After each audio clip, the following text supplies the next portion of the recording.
भविष्य को लेकर चिंता कतई ना करें। वर्तमान को सुधारें तो भविष्य सुधरता चला जाएगा। और आप जितना इसको लेकर चिंतित होंगे उतना व्यर्थ है।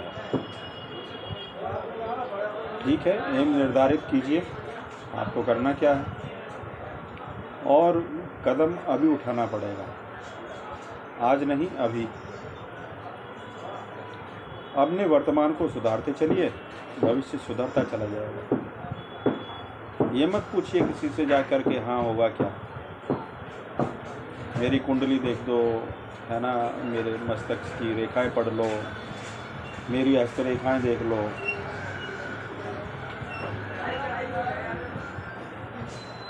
क्या फ़ायदा, कोई सटीक जानकारी नहीं है इसमें, कोई भी सटीक जानकारी नहीं है, क्योंकि ये तो सब विधि के हाथ में। कर्मण्येवाधिकारस्ते, जो है ना, आपके हाथ में जो है वो कर्म का अधिकार है, और कर्म कर कर ही ये सारी चीज़ें बदली जा सकती हैं। जितना भी ध्यान आप अपने भविष्य की संभावना पर दूसरों के ऊपर दिखाते हो कि बताइए क्या हो सकता है, और वो भी केवल एक संभावना है। सटीक जानकारी 101% मेरी समझ में तो नहीं होगी। और आप अगर सेटिस्फाइड नहीं हैं अपनी वर्तमान स्थिति से, तो आप तुरंत ही कर्म करना शुरू कर दो अपने उत्थान के लिए।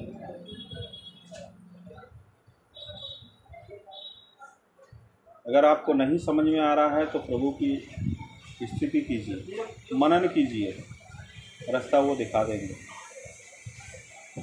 बिल्कुल दिखाएंगे, विश्वास रखिए। बकाया ये फालतू के प्रपंचों में पढ़ के अपनी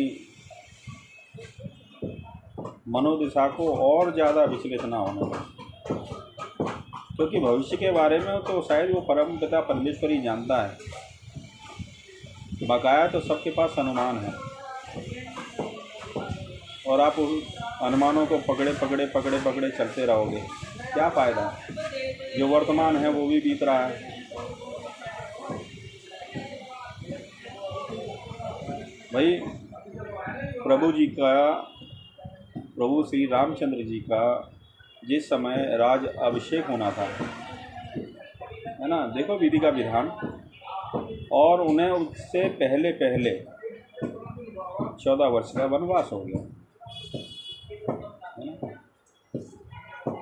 अब आप सोच लो, जानता कौन है,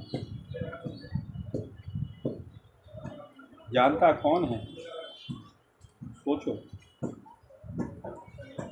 विधि ना, विधाता, वही सब कुछ जानता है। भविष्य में क्या होगा किसी के पास सटीक जानकारी नहीं है, अनुमान है, और अनुमान के ऊपर अपने पूरी ज़िंदगी से खिलवाड़।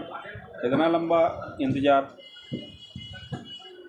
किसी ने बोल भी दिया कि चलो ठीक है आपकी हस्तरेखा ये कहती है, ऐसा नहीं ऐसा होगा, क्योंकि आप उसी को पकड़े बैठे रहेंगे, जब होगा तब होगा, तब तक क्या होगा। और नहीं हुआ तो, और हो ही गया, इसकी क्या गारंटी कि हो ही जाएगा, कोई फ़ायदा नहीं।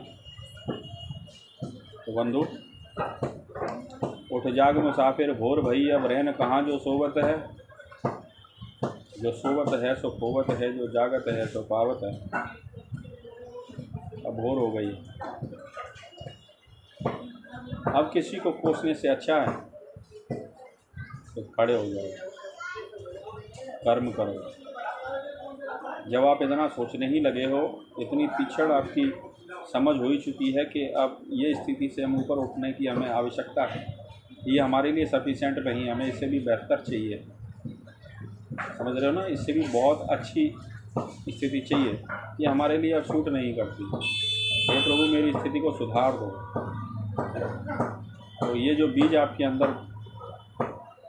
पनप गया है, तो जायज़ है, आप तरक्की करेंगे ही करेंगे।